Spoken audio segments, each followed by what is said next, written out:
The seatbelt sign hadn't even turned off when the tension began. A white passenger leaned forward, murmuring to the flight attendant. A moment later, the request came, remove the black man from first class. Passengers glanced, whispers spread, and silence grew heavy. But this wasn't just any passenger. And with one bold move, he would flip the entire airline industry on its head, costing them $120 million. He wasn't just another man boarding a flight, he was the embodiment of persistence, resilience, and vision. A black CEO who had climbed the ladder in an industry where faces like his were rarely seen at the top. His mornings began in boardrooms, his evenings on calls with international partners, and every decision carried the weight of millions. Yet, beneath the polished suit and calm demeanor was a story of countless battles fought in silence, moments when he had to prove, again and again, that he belonged in rooms designed to shut him out. That day, he was headed to seal another high-stakes deal, one that would not only strengthen his company but also reaffirm the legacy he was building. He walked through the terminal with the quiet confidence of a man who had earned every success through grit and determination. To the strangers around him, he was just another passenger. To his colleagues, he was the force that kept billion-dollar negotiations moving. First class wasn't a luxury for him, it was a necessity. A place where he could work undisturbed, review reports, and prepare for the next challenge ahead. As he settled into his seat, the hum of the engines in the background, it felt like just another ordinary flight. Or so he thought. What he didn't know was that across the aisle, a pair of eyes lingered on him, not with admiration, but with something darker, a discomfort that would soon turn into an accusation. A single complaint was about to unravel the calm, turning an ordinary trip into a defining battle not just for him, but for an airline that had no idea who they were about to challenge. The flight had barely settled when the subtle signs began. A stewardess approached his row, her smile professional but her tone uncertain. She leaned in politely, almost whispering, "Sir, may I see your boarding pass again?" He handed it over without hesitation, calm and courteous, but a flicker of confusion crossed his face. Why the sudden check? She glanced at the slip, then at him, then back again, as though something didn't quite add up. He had flown hundreds of times in his career. He knew that tone, that doubt, the silent question of whether he truly belonged in that seat. Moments later, the reason became clear. A white passenger across the aisle shifted uncomfortably in his seat, whispering to the attendant. Though their voices were low, the weight of their words carried. The complaint was simple yet loaded. "I don't feel comfortable sitting next to him." And just like that, the entire atmosphere shifted. The hum of the aircraft seemed to grow louder, pressing against him. Passengers glanced sideways, some pretending not to watch, others too eager to see what would happen next.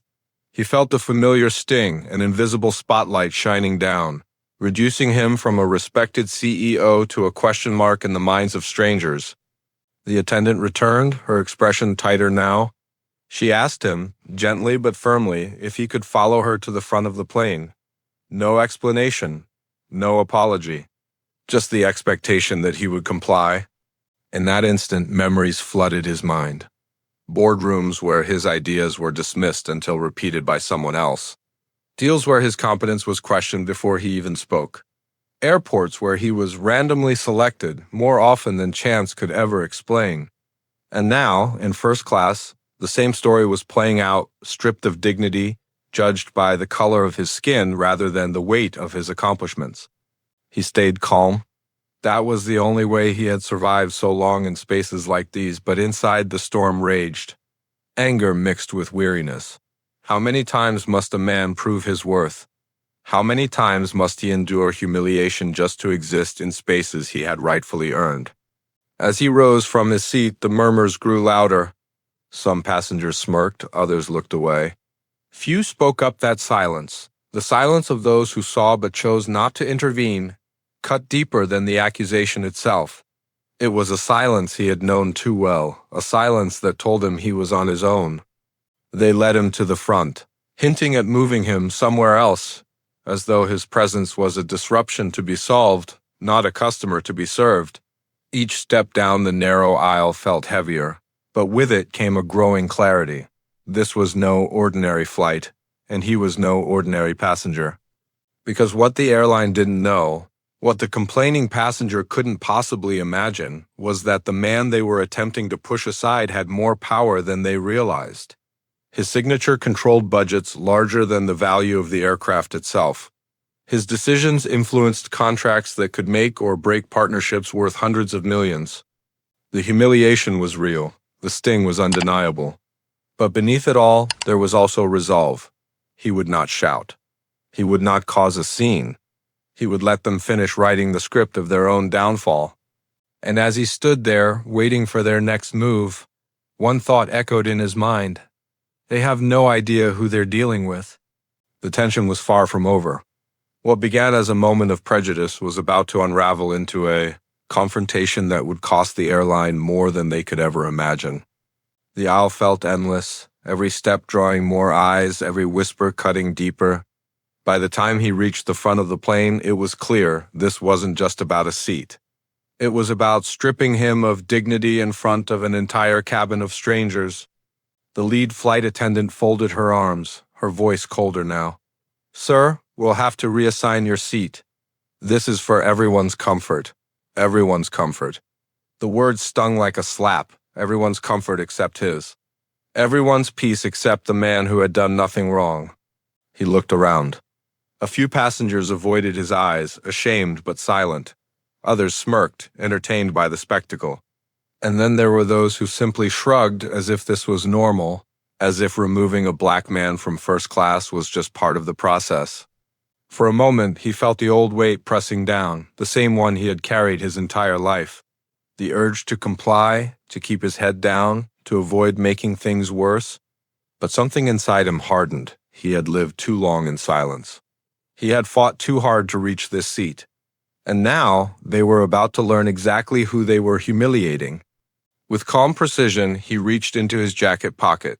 The attendants tensed, the cabin collectively holding its breath, expecting confrontation. But what emerged was no outburst, no chaos. Instead, it was a sleek leather case, flipped open to reveal his credentials. CEO of one of the airline's most powerful corporate clients, his name engraved. His authority undeniable. Gasps rippled through the cabin, the smirks vanished. The attendants' confidence faltered. Suddenly, the man they had tried to dismiss was no longer just another passenger. He was the executive whose signature determined whether the airline kept or lost a $120 million contract. The humiliation they had meant for him now turned into their own undoing. Every second of their prejudice, every whisper, every order to move him elsewhere now stood as evidence of an insult they could not take back. The silence that followed was suffocating. The CEO didn't raise his voice. He didn't need to. His very presence, his authority, was louder than any argument. He closed the case with a soft click, his eyes locking with the staff. The message was clear. You chose the wrong man to belittle. The tension in the air shifted. Fear now lived where arrogance once stood. Passengers who had ignored the injustice suddenly straightened in their seats, realizing they had just witnessed something much bigger than a seat change. And as the CEO calmly returned to his place, settling once again into the first-class seat he had rightfully earned, a chilling truth hung over the cabin. This wasn't just about one man. It was about a system, a mindset that believed power could be judged by skin color until it was forced to reckon with reality. The flight continued, but nothing felt the same. Not for the crew, not for the passengers, and certainly not for the airline about to face a reckoning worth millions. Because this moment wasn't the end. It was only the beginning of consequences that would shake the entire company. The rest of the flight unfolded in uneasy silence. No one dared look at him the same way again. The attendants, once firm in their authority, now moved with nervous restraint, careful not to cross him further. But for the CEO, the damage was already done. It wasn't about the seat anymore. It wasn't even about the deal that would soon collapse, costing the airline $120 million. It was about the message, a reminder that no level of success, no title, no achievement could fully shield him from the sting of prejudice. When he landed, he carried more than his luggage. He carried the weight of that humiliation, etched into memory, another scar layered over years of quiet battles. Yet this time, the humiliation did not end in silence. His decision to pull the contract wasn't revenge, it was justice. It was a statement that racism carries a cost, one that companies can no longer afford to ignore. But what does it say about the world we live in when a man must flash power, wealth, or status just to be treated with basic respect?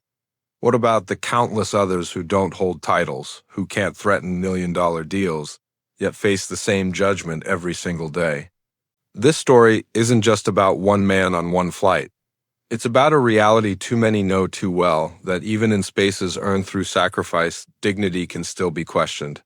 And until that changes, no seat, no title, no success is truly safe. So the question lingers long after the engines cool and the passengers disperse. How many more humiliations, how many more silent battles before dignity is no longer a privilege but a given?